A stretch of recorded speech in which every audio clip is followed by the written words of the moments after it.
So, Vineet, can you help us understand some very basic preamble of all of this mantra yoga? Okay, what are mantras from the Vedic standpoint of view? Okay, so when we talk about Veda mantras, they may differ to other forms of recitation which may take form of shlokas or ashtakas or sahasranama. Yes. In the sense that Vedic mantras or Vedic recitation has a lot of other discipline or rules pertaining to it. So for that we have to understand the genesis of the Vedas. So when we say Vedas, we are not really talking about a bookish form of scriptural knowledge which we read and attempt to dissect with the intellect. Yes. Yes, as you would know, in the way the ancients explored scriptures or knowledge, or the way knowledge was conveyed in the form of scriptures, was mainly sound based. Yes. So when I say sound based, these scriptures were not scripted by anyone. It was not authored. It was not born from the intellect or mind of someone.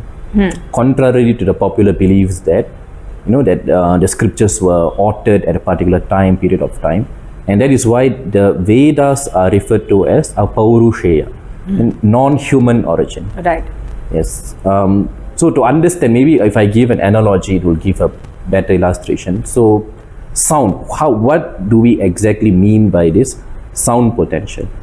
So the entire universe is in a form of vibrations, right? And vibration has a form. Right. So everything that we perceive in the cosmos as a particular form has its underlying geometry.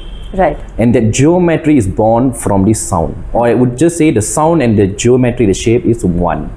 Yeah, it's complementary, another form of expression, right? Yes. So this is why they in Tantra they always say reflecting. So maybe we'll come back to this later, but we always see Tantra is the application of the Vedas. So they always say that the deity and the mantra is one, they are no different. Yes. Or even in the Bhakti Sadhana, they always say that the name of the Lord is none other than the Lord. So what we have to understand is, let's say we take a rock. We take a rock and we throw it on a water body like a pond. So the point of contact between the rock and the water body will initiate vibration. And vibration means sound energy. And that point of contact transmits as a wave pattern on the water body. So that wave pattern has a particular shape, and that is the geometry that we are talking about. So various geometries, when they consolidate, that is what we see as the body of the universe. Yes, including ourselves or whatever that we perceive is due to its underlying vibration. Right. Yes. Yeah, this is a very beautiful understanding of the mantra yoga at a very higher point of view. Can you please explain what makes it so different from a generic form of mantra yoga practice? Right.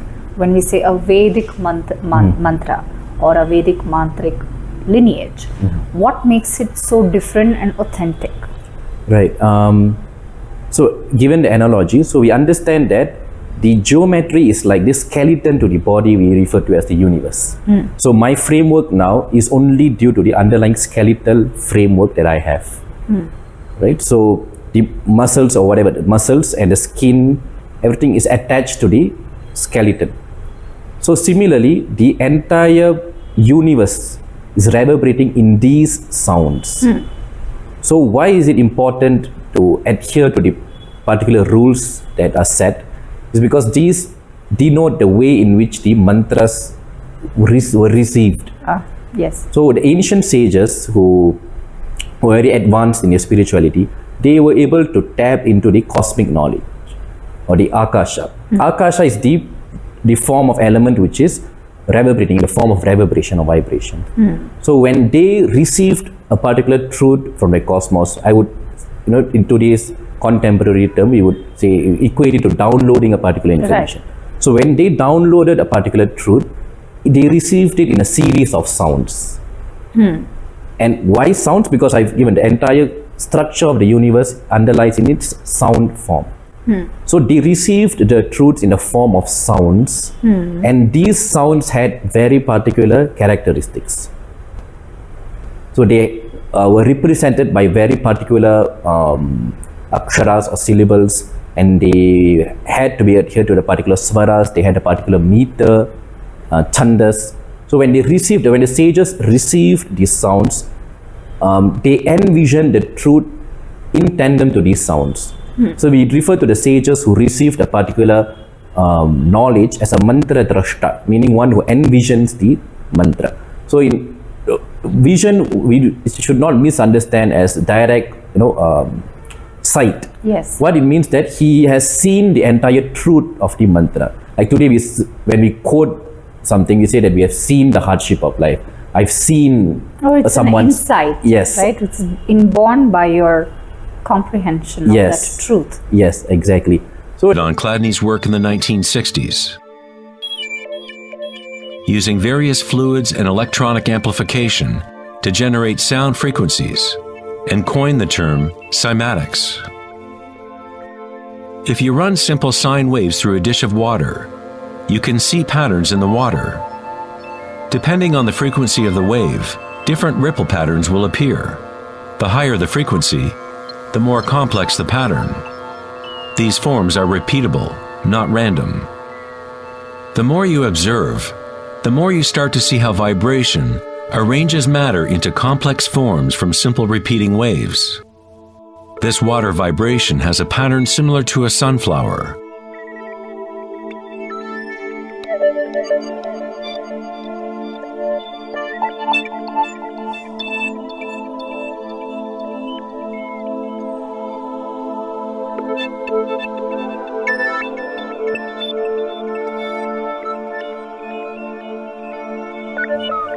Simply by changing the sound frequency, we get a different pattern.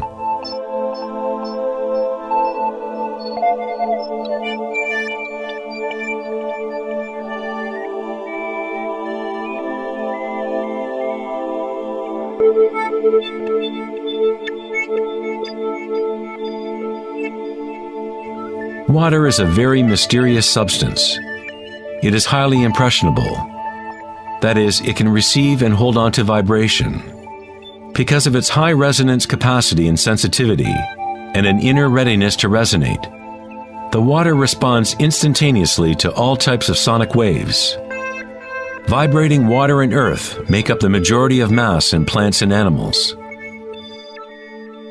It is easy to observe how simple vibrations in water can create recognizable natural patterns. But as we add solids and increase the amplitude, things get even more interesting. Adding cornstarch to water, we get more complex phenomena.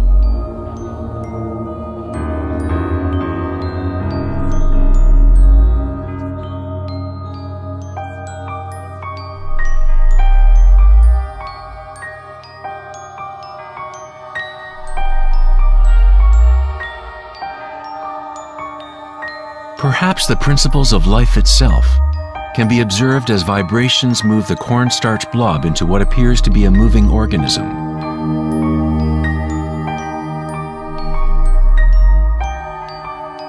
The animating principle of the universe is described in every major religion, using words that reflect the understanding of that time in history.